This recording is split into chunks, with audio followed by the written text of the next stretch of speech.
Misinformation এবং ডিসইনফরমেশনকে combat করাটা একটা প্রধান চ্যালেঞ্জ। তথ্য মন্ত্রণালয়ের দিক থেকেও এটা আমাদের জন্য একটা এখন যুদ্ধে পরিণত হয়েছে। তারেক রহমানের সরকার দায়িত্ব নেওয়ার পরে বিভিন্ন মন্ত্রীদের সঙ্গে বিভিন্ন রাষ্ট্রদূতরা দেখা করছেন এবং সেরকমই একটা সৌজন্যতার একটা অংশ। ইতিমধ্যেই অন্যান্য রাষ্ট্রদূতরাও ইতিমধ্যে অন্যান্য মন্ত্রীর মতো আমার সঙ্গেও সৌজন্য সাক্ষাৎ করেছেন।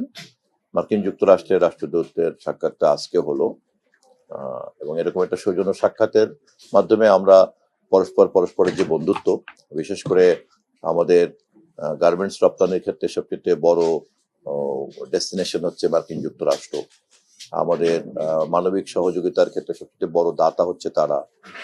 রোহিঙ্গার সমস্যা সমাধানের ক্ষেত্রে সবচেয়ে বড় অংশীদার হচ্ছে তারা। সেই বিবেচনায় আমাদের বন্ধুত্বকে আমরা আরো সামনের দিকে এগিয়ে নিয়ে যেতে চাই, এক। আর দুই হলো, আমরা এখন একটা চ্যালেঞ্জ মিডিয়া সিচুয়েশনের মধ্যে আছে সারা পৃথিবী, এবং মার্কিন যুক্তরাষ্ট্রের মতো এরকম একটা প্রযুক্তিগতভাবে উন্নত একটা দেশ এই নতুন ইকোসিস্টেমকে তারা কিভাবে ম্যানেজ করে এ ব্যাপারে আমরা পারস্পরিকভাবে আমাদের কিভাবে সহযোগিতা বিনিময় করতে পারি, এটাই ছিল মূলত আলোচনার বিষয়। তারা বেশ আন্তরিকতার সঙ্গে আগ্রহ প্রকাশ করেছেন।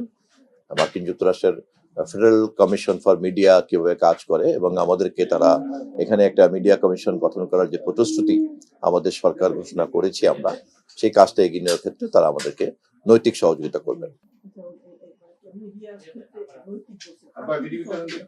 আপাতত এইটুকুই। এবং আমরা দুই পক্ষ, মার্কিন যুক্তরাষ্ট্রের এখানকার রাষ্ট্রদূতের কার্যালয় এবং আমাদের মন্ত্রণালয় থেকে আমরা পারস্পরিকভাবে যৌথভাবে খোঁজার চেষ্টা করব যে কোথায় আমরা গণমাধ্যমের ক্ষেত্রে যৌথভাবে কাজ করতে পারি।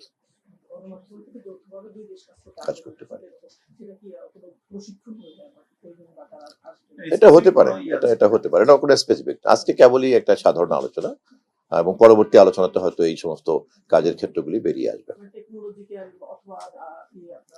পলিসি সাপোর্ট থেকে শুরু করে টেকনোলজিক্যাল সাপোর্ট থেকে শুরু করে এইসব জায়গাগুলিতে ওদের অভিজ্ঞতাকে আমরা কাজে লাগাতে চাই, এবং তারাও তাদের সেই অভিজ্ঞতা আমাদের সঙ্গে বিনিময় করতে আগ্রহ ব্যক্ত করেছে। কিভাবে কাজে লাগাবো সে ব্যাপারে মন্ত্রণালয় এবং দূতাবাস যৌথভাবে কাজ করবে ভবিষ্যতে। ধন্যবাদ। মিসইনফরমেশন এবং ডিসইনফরমেশনকে কমব্যাট করাটা একটা প্রধান চ্যালেঞ্জ। তথ্য মন্ত্রণালয়ের দিক থেকেও এটা আমাদের জন্য একটা এখন যুদ্ধে পরিণত হয়েছে।